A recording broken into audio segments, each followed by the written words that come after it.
Antes del diluvio, cuando el mundo aún era joven y el cielo rozaba la tierra, la Biblia dice que aparecieron seres distintos a los hombres, gigantes Nefilim, los caídos del cielo, nacidos de una unión prohibida entre lo divino y lo humano. Su estatura era descomunal, su poder aterrador, y su memoria quedó grabada en cada cultura antigua. De ellos surgieron los Refaim, los Anasim y los colosos que más tarde enfrentarían a Moisés y a David. Pero detrás de su fuerza había un misterio más profundo. ¿Quiénes fueron realmente estos gigantes? ¿Y por qué su existencia fue considerada una amenaza para el orden del Creador? Hoy viajaremos a los orígenes del mundo para desenterrar la historia olvidada de los gigantes de la Biblia. Los gigantes en la Biblia. Parte primero. El origen de los Nefilimen, los albores de la historia sagrada.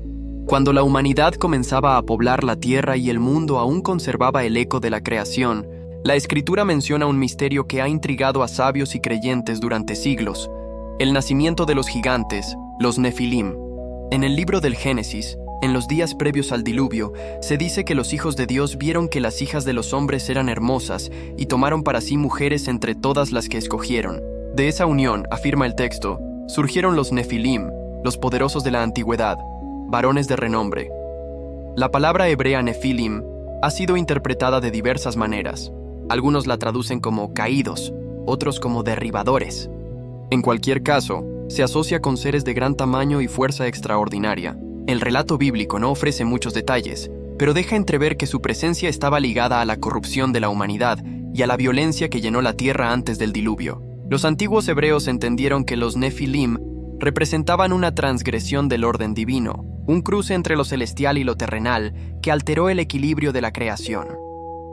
El libro de Enoc, texto antiguo preservado en la tradición etíope y conocido entre los hallazgos de Qumrán, amplía este relato. En él se describe cómo un grupo de ángeles, llamados los vigilantes, descendió al monte Hermón y juró tomar esposas humanas. Estos seres, guiados por Semiasa y Azazel, enseñaron a los hombres artes y conocimientos prohibidos: la metalurgia, la hechicería, la observación de los astros y la fabricación de armas. De su unión con las mujeres nacieron gigantes de proporciones desmesuradas, que devoraban el sustento de los hombres y, cuando la tierra no bastaba para saciar su hambre, comenzaron a devorar también a los hombres mismos. La corrupción se extendió hasta que, según Enoc, Dios envió a los arcángeles Miguel, Rafael y Gabriel para castigar a los vigilantes y destruir a sus hijos. El diluvio universal sería el medio por el cual la tierra quedaría purificada. Sin embargo, el eco de aquellos seres no se borró del todo. El texto bíblico insinúa que, aun después del diluvio, hubo gigantes en la tierra. Cómo sobrevivieron o reaparecieron es un misterio. Algunos comentaristas sostienen que una parte del linaje de los Nefilim persistió a través de las naciones que luego ocuparían la tierra de Canaán. En la memoria del pueblo de Israel, los gigantes se convirtieron en símbolo del desorden primitivo y de la soberbia que desafía al Creador.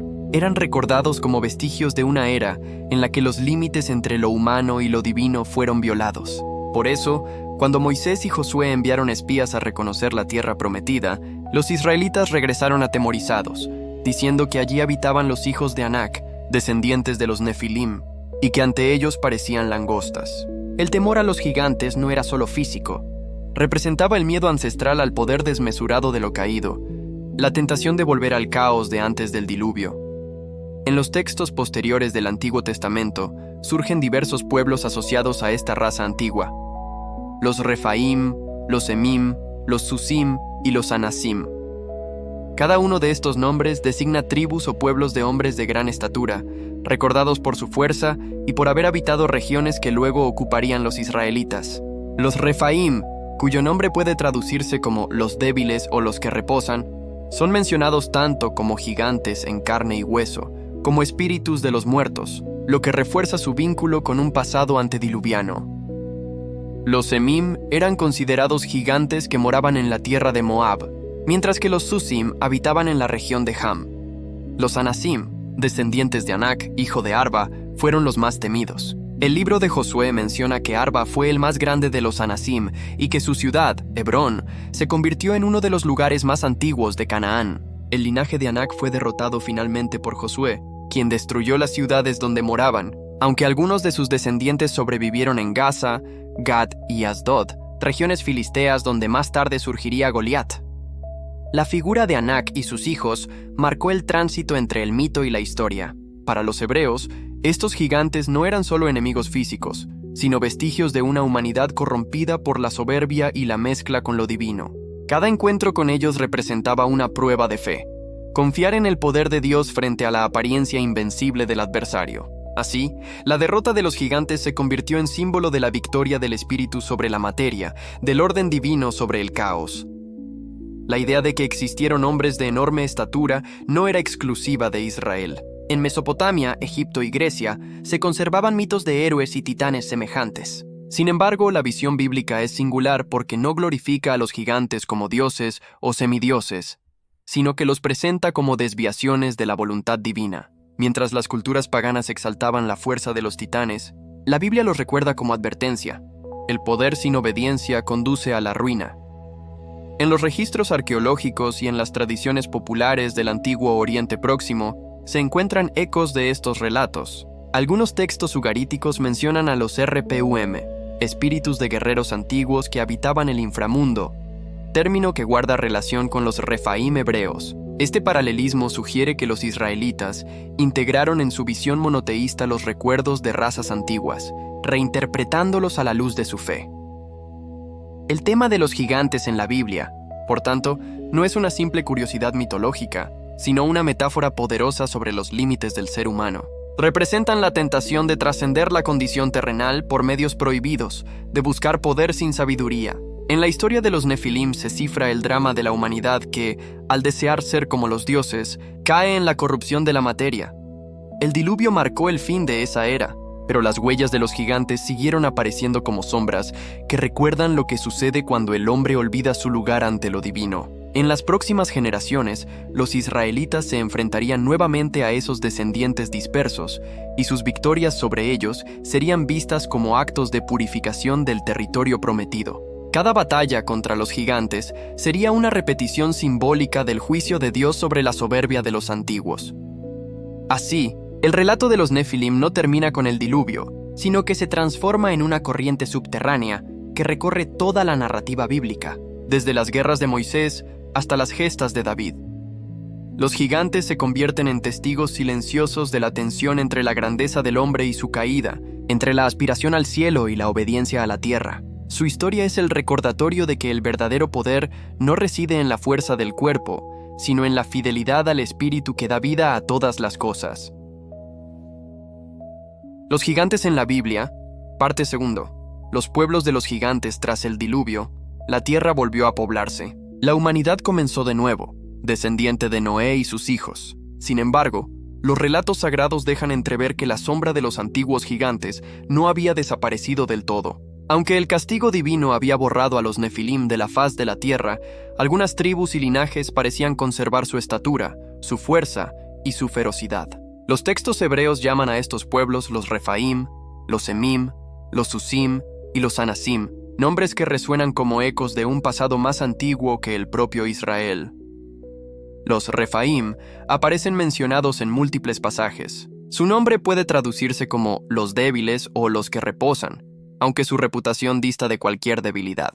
En Deuteronomio y Josué son descritos como un pueblo de hombres de gran estatura, tan grandes que su presencia infundía temor. Se dice que habitaban en la región de Basán y en las llanuras de Moab y Amón antes de la llegada de los israelitas. Con el tiempo, los pueblos de Moab los llamarían Emim y los amonitas los conocerían como Samsumim o Susim.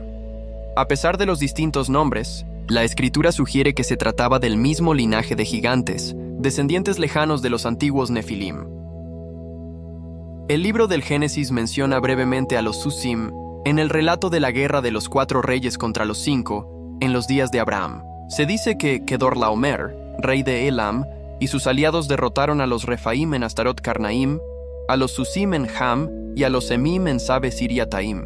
Este pasaje, aunque breve, preserva la memoria de una civilización poderosa que existía en la región siglos antes de la llegada de los israelitas. Los nombres de sus tierras perdidos en la arena del tiempo son testimonio de un mundo que aún recordaba la era de los gigantes. Los Emim, mencionados en Deuteronomio, eran considerados por los moabitas como gigantes semejantes a los Anasim. El texto afirma que eran numerosos y de gran estatura, y que fueron destruidos por los moabitas para ocupar su tierra. Los Susim, llamados también Samsumim por los amonitas, compartían el mismo destino. Estas referencias, dispersas pero consistentes, muestran que la memoria de los gigantes estaba firmemente arraigada en la geografía moral y espiritual del antiguo Oriente Próximo. Dondequiera que Israel avanzaba, encontraba las huellas de aquellos pueblos titánicos, como si la tierra misma guardara la historia de su caída. El caso de los Anasim es especialmente significativo. Su linaje está más directamente conectado con la narrativa israelita. Los hijos de Anak, descendientes de Arba, habitaron en Hebrón, en las montañas de Judá. Cuando Moisés envió a los 12 espías a explorar la tierra de Canaán, estos regresaron con un informe que estremeció al pueblo. Vimos allí a los gigantes, los hijos de Anak, descendientes de los Nefilim, y nos parecía que éramos langostas ante ellos. Aquel miedo detuvo a Israel en el desierto durante 40 años, hasta que una nueva generación se levantó dispuesta a confiar en la promesa divina más que en la apariencia de sus enemigos.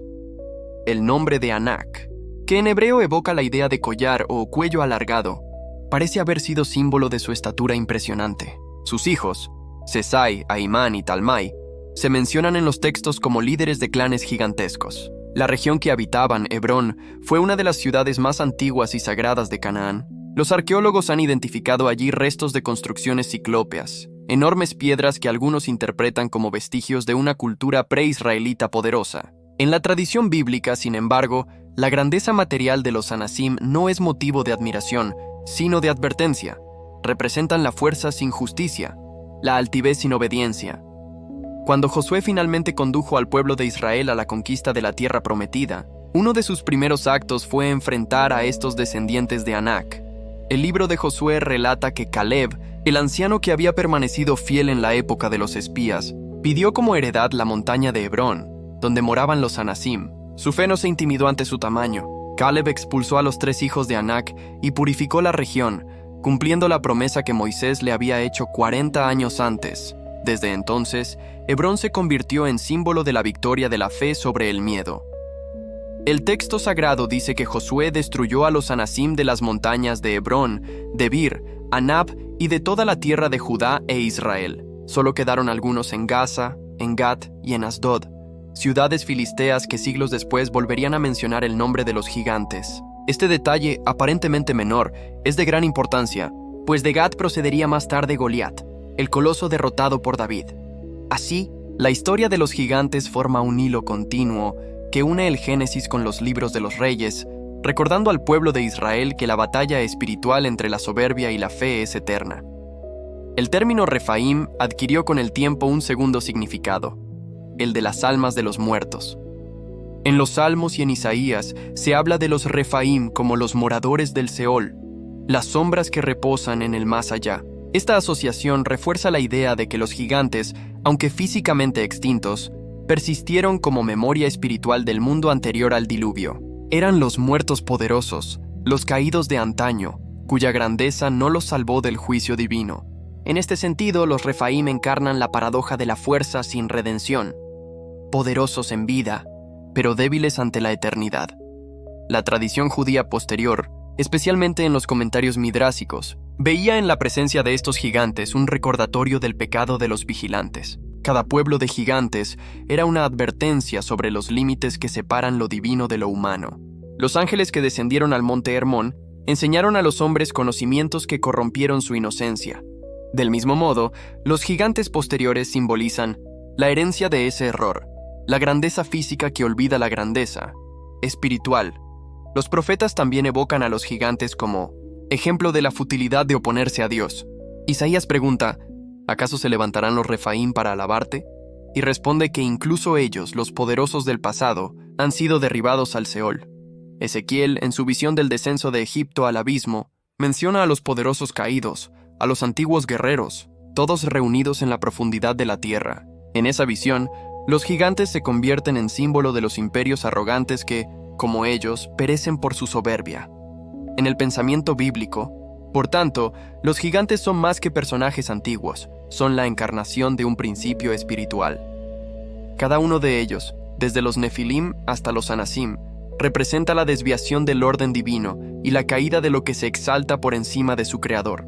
La historia de los Refaim, los Emim, los Susim y los Anasim es la historia de cómo la humanidad recuerda sus propios excesos, sus deseos de trascender sin obedecer, su fascinación por el poder sin sabiduría. El miedo que los israelitas sintieron al verlos fue real, pero también simbólico. Era el reflejo de la lucha interior entre la fe y la duda. Ver gigantes en la tierra prometida significaba enfrentarse a los propios límites, a las estructuras mentales que impiden creer. Por eso cuando Caleb y Josué dijeron, «Si el Señor se agrada de nosotros, Él nos entregará la tierra», estaban pronunciando algo más que un acto de valor militar. Estaban afirmando que ninguna fuerza del mundo, por grande que parezca, puede prevalecer sobre la voluntad divina. El linaje de los gigantes se fue extinguiendo a medida que Israel consolidaba su territorio, pero su memoria quedó grabada en los textos sagrados como una advertencia perpetua. Los nombres de los Refaim, Emim, Susim y Anasim pasaron a ser sinónimos de lo que se opone a Dios, de aquello que se alza sin fundamento espiritual. La tierra prometida, más que un territorio físico, se convirtió en una metáfora del alma humana purificada de sus propios gigantes interiores. Los gigantes en la Biblia. Parte 3. Og de Basán y Goliat de Gatentre, todos los gigantes que menciona la Biblia. Dos nombres resuenan con especial fuerza: Og, rey de Basán, y Goliat de Gat. Ambos representan dos épocas distintas del pueblo de Israel. Og pertenece al tiempo de Moisés, cuando el pueblo todavía vagaba en el desierto. Goliat pertenece al tiempo de los reyes, cuando Israel comenzaba a consolidarse como nación. Sin embargo, ambos comparten un mismo significado simbólico: la confrontación entre el poder de la carne y el poder del espíritu, entre la fuerza humana y la fe en el Dios invisible. El relato de Og, rey de Basán, aparece en el libro de Deuteronomio. Og era el último sobreviviente de los Refaim, los gigantes que habían habitado la región oriental del Jordán. Gobernaba sobre dos grandes ciudades fortificadas, Astarot y Edrei, y su reino se extendía sobre 60 poblaciones en la tierra de Basán. Su tamaño y poder eran tan extraordinarios que el texto sagrado se detiene en un detalle casi legendario: su cama de hierro, que medía 9 codos de largo y 4 de ancho, equivalentes a más de 4 metros por casi 2. El autor subraya este dato como testimonio tangible de su estatura descomunal, como si dijera: «He aquí la prueba de que los gigantes aún existieron». Og aparece como una figura imponente, no solo en tamaño sino en influencia. Basán era una región fértil, símbolo de abundancia, y su rey era visto como un señor poderoso que dominaba con autoridad. Pero cuando Moisés condujo a Israel hacia la frontera oriental de Canaán, Dios le dijo: «No le temas, porque en tu mano he entregado a Og y a todo su pueblo». La batalla fue decisiva. Israel derrotó al rey gigante, destruyó sus ciudades y tomó posesión de su territorio. La victoria sobre Og fue recordada en los Salmos como uno de los grandes actos del poder divino. Dio muerte a Og, rey de Basán, porque para siempre es su misericordia. El simbolismo de esta victoria es profundo. En Og se reúnen las características que la tradición bíblica atribuye a los gigantes: grandeza física, orgullo y confianza en la fuerza propia. Su caída representa la supremacía de la voluntad divina sobre cualquier poder terrenal. Así como el diluvio había borrado a los Nefilim del mundo antiguo, la derrota de Og simboliza la purificación del territorio que Israel heredaría. Con su muerte termina oficialmente la era de los Refaim y se cierra un capítulo en el cual el hombre debía aprender que el poder sin obediencia siempre conduce a la caída. Tras la época de Moisés y Josué, los gigantes desaparecen casi por completo del relato bíblico, salvo por un residuo que persiste en la tierra de los filisteos. De las ciudades mencionadas como refugio de los últimos descendientes de Anak, Gaza, Gat y Asdod, surgiría más tarde el nombre que personifica la figura del gigante en la memoria universal: Goliat de Gat. El libro de Primero Samuel, capítulo 17, presenta uno de los enfrentamientos más conocidos de toda la Biblia. En un valle entre los ejércitos de Israel y los filisteos, un guerrero colosal desafía al ejército del Dios viviente. Goliat, originario de Gat, medía 6 codos y un palmo, alrededor de 3 metros de altura. Llevaba un casco de bronce, una cota de malla que pesaba más de 50 kilos, grebas de bronce sobre sus piernas y una lanza cuya punta pesaba casi 7 kilos de hierro. Su escudero caminaba delante de él. Su sola descripción intimida. Es la encarnación de la fuerza humana elevada a su máximo esplendor. Durante 40 días, Goliat desafió a los israelitas, pidiendo un solo hombre que se enfrentara a él en combate singular. Nadie se atrevió a aceptarlo hasta que apareció David, un joven pastor sin armadura ni espada. Armado solo con una honda y 5 piedras lisas del arroyo, David se presentó ante el gigante y pronunció las palabras que resumirían toda la teología del relato. Tú vienes a mí con espada, lanza y jabalina, pero yo vengo a ti en el nombre del Señor de los ejércitos. El enfrentamiento fue breve. Una sola piedra bastó para derribar al coloso. David corrió hacia él, tomó su propia espada y le cortó la cabeza. Así cayó Goliat, el último eco visible de los antiguos gigantes, vencido no por la fuerza ni la destreza, sino por la fe y el valor nacidos del espíritu. El relato no pretende ensalzar la violencia, sino mostrar el principio espiritual de la victoria, que el poder divino se perfecciona en la debilidad y que la confianza en Dios convierte al pequeño en vencedor. La historia de Goliat tiene resonancias que van más allá del campo de batalla. En la literatura y en la tradición espiritual, se convirtió en símbolo de todas las luchas entre el hombre y sus imposibles. Goliat representa el obstáculo que parece insuperable, la estructura del miedo, la arrogancia del mundo, el poder que desafía a lo invisible. David, en cambio, encarna la conciencia despierta, el espíritu que reconoce su propia fuente en el Creador. Su victoria muestra que la verdadera grandeza no está en la altura del cuerpo, sino en la profundidad del alma. Los textos posteriores mencionan que Goliat no fue el único gigante entre los filisteos. En 2 Samuel 21 y 1 Crónicas 20, se narra que en Gat y sus alrededores aún vivían descendientes de los gigantes. Uno de ellos, hermano de Goliat, tenía una lanza tan grande como un rodillo de telar. Otro, de extraordinaria estatura, tenía 24 dedos, 6 en cada mano y pie, y también cayó en batalla contra los hombres de David. Estas menciones confirman que la herencia de los Anasim y Refaim se mantenía en las regiones filisteas, aunque ya en decadencia. Cada uno de estos encuentros con los descendientes de los gigantes refuerza el mismo mensaje. La era de la carne poderosa llega a su fin cuando la fe se establece. Los héroes de David derrotan uno a uno a los restos de aquel linaje antiguo, hasta que el texto concluye con una frase que parece cerrar el ciclo de los gigantes. Estos 4 eran descendientes de los gigantes en Gat, y cayeron por mano de David y de sus siervos. En la figura de Goliat y sus parientes, la Biblia ofrece el último eco del mundo primitivo descrito en Génesis. Los Nefilim del principio y los gigantes de Gat del final forman un arco narrativo que encierra toda la historia de la humanidad bajo la mirada divina. La elevación del hombre por encima de su medida y su inevitable retorno al polvo. La tradición judía posterior interpretó a Goliat como símbolo de la arrogancia de las naciones que se levantan contra el pueblo de Dios. Los comentaristas veían en su derrota una alegoría de la caída de todos los imperios que confían en su poder militar y olvidan la justicia. En el cristianismo primitivo, Goliat fue visto como figura del mal, vencido por el Cristo interior representado en David. La piedra que derriba al gigante se convirtió en imagen de la palabra divina que destruye la ilusión del poder mundano.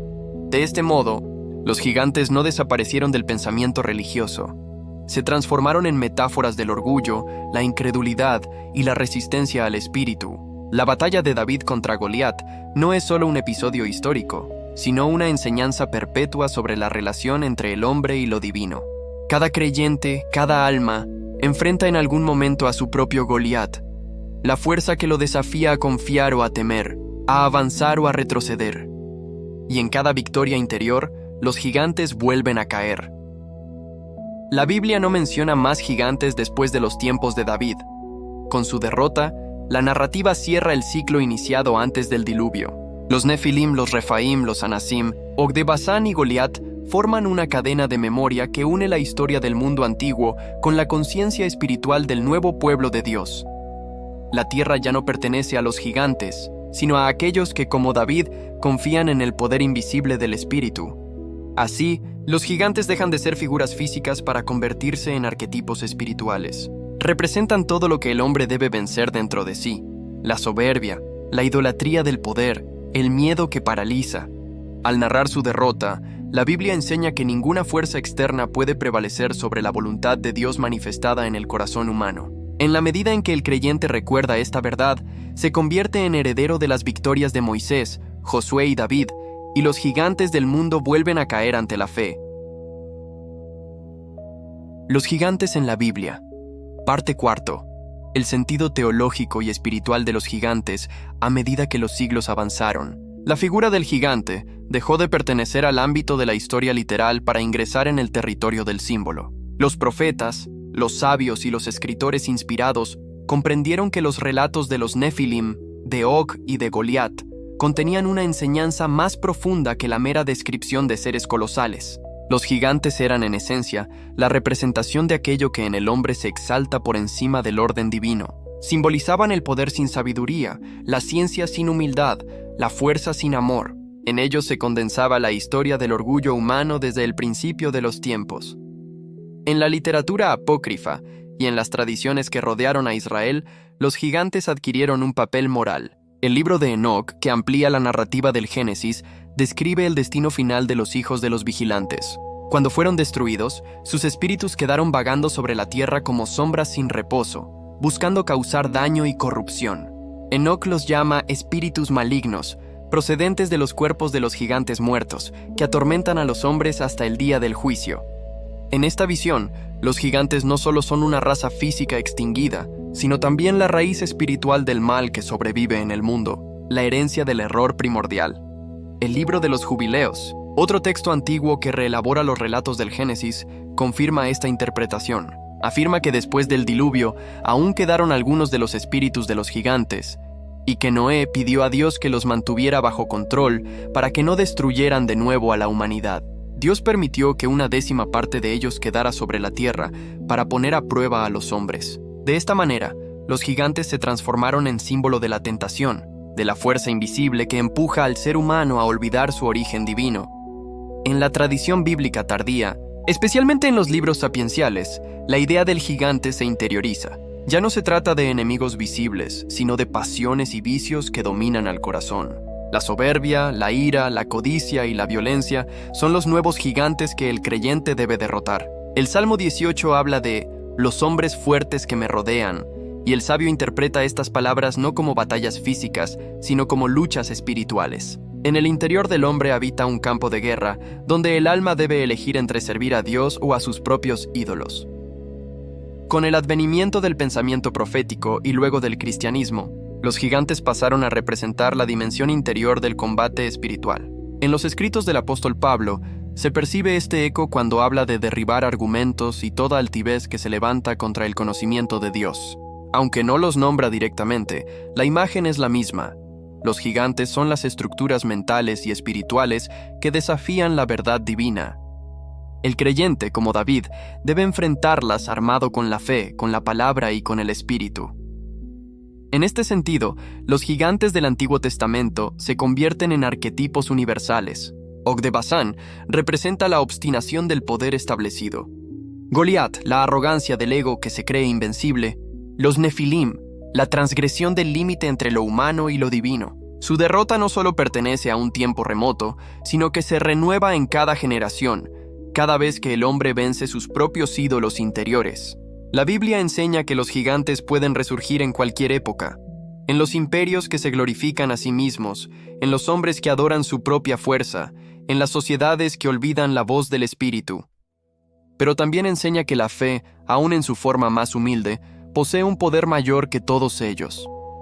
Los textos apócrifos, aunque no forman parte del canon, enriquecen esta comprensión. En algunos fragmentos del libro de los gigantes, hallado entre los manuscritos de Qumrán, los hijos de los vigilantes sueñan con su propia destrucción. Ven cómo una piedra lanzada desde el cielo destruye la tierra y cómo una inundación los borra. Despiertan aterrorizados, sabiendo que el juicio se acerca. Enoc interpreta sus sueños como revelación divina. Los gigantes, fruto de la mezcla ilícita, no tienen lugar en la nueva creación. Su condena es inevitable porque provienen de una unión contraria al orden del Creador. Esta historia se convierte en parábola de toda rebelión espiritual. Lo que nace del desequilibrio debe retornar al equilibrio por medio del juicio y la purificación. El simbolismo de los gigantes también se refleja en otras tradiciones antiguas. En la literatura mesopotámica, los héroes como Gilgamesh, mitad dioses y mitad hombres, muestran la misma tensión entre la grandeza y la caída. En los mitos griegos, los titanes y los gigantes se rebelan contra el cielo y son derrotados por los dioses olímpicos. Pero mientras esas culturas celebraban el heroísmo de los colosos, la Biblia enseña una lección opuesta. La verdadera grandeza no está en vencer por la fuerza, sino en obedecer por amor. Por eso, los gigantes bíblicos no son glorificados, sino redimensionados. Son recordatorios de lo que sucede cuando la criatura olvida su dependencia del Creador. Con el paso de los siglos, los intérpretes judíos y cristianos vieron en la historia de los gigantes un espejo de la condición humana. Cada ser humano es una mezcla de tierra y cielo, de instinto y espíritu, y en esa mezcla reside tanto la posibilidad del pecado como la del despertar. Los gigantes representan el extremo en que el deseo de trascender se convierte en rebelión. En cambio, los profetas y los santos representan el camino correcto hacia la unión con Dios, no por conquista, sino por humildad. En la teología bíblica, el motivo de los gigantes culmina en una enseñanza moral. El orgullo, la autosuficiencia y la violencia son los verdaderos enemigos del alma. Dios se revela no en la altura de los cuerpos, sino en la pureza del corazón. Por eso eligió a David, el menor de sus hermanos, para derribar a Goliat. Por eso escuchó a Moisés tartamudo y temeroso para enfrentar a los reyes gigantes de Basán. La lección es clara. El poder del espíritu supera cualquier fuerza visible. El gigante cae cuando el hombre se reconcilia con su origen divino. El eco de los gigantes atraviesa toda la Biblia hasta el Apocalipsis, donde las imágenes del dragón, de la bestia y de los reinos altivos repiten el mismo patrón de soberbia y caída. El combate entre la luz y las tinieblas, entre lo divino y lo material continúa, pero el desenlace está asegurado. El espíritu triunfa, y el orgullo vuelve al polvo del que fue formado. En los himnos y salmos de Israel, el recuerdo de las victorias sobre los gigantes se convirtió en alabanza. Tú aplastaste las cabezas de Leviatán, diste muerte a los reyes poderosos, Og de Basán y Sihón de Hesbón, porque para siempre es tu misericordia. Estas palabras no celebran la violencia, sino la liberación. Cada vez que el hombre vence a su propio Goliat interior, la misericordia divina se manifiesta nuevamente. Hoy, leer sobre los gigantes de la Biblia no es una curiosidad arqueológica, sino una invitación a comprender los arquetipos que aún habitan en el alma humana. Los Nefilim, Og y Goliat son rostros antiguos de los desafíos eternos, el miedo, la vanidad, el deseo de dominio, la desconexión del espíritu. En la medida en que la conciencia se despierta, esos gigantes se revelan como ilusiones sostenidas por el olvido. Su derrota no ocurre en los campos de batalla, sino en el silencio del corazón que recuerda su origen divino. Así concluye la historia de los gigantes. Desde los Nefilim del Génesis hasta los descendientes de Gad, su paso por las escrituras traza la parábola de la humanidad misma, creada para la luz, tentada por el orgullo, redimida por la fe. Los gigantes caen, pero el espíritu permanece, y cada vez que el hombre elige la humildad sobre la soberbia, la compasión sobre la violencia, la sabiduría sobre el poder, el antiguo linaje de los gigantes se desvanece un poco más bajo la mirada del Dios eterno.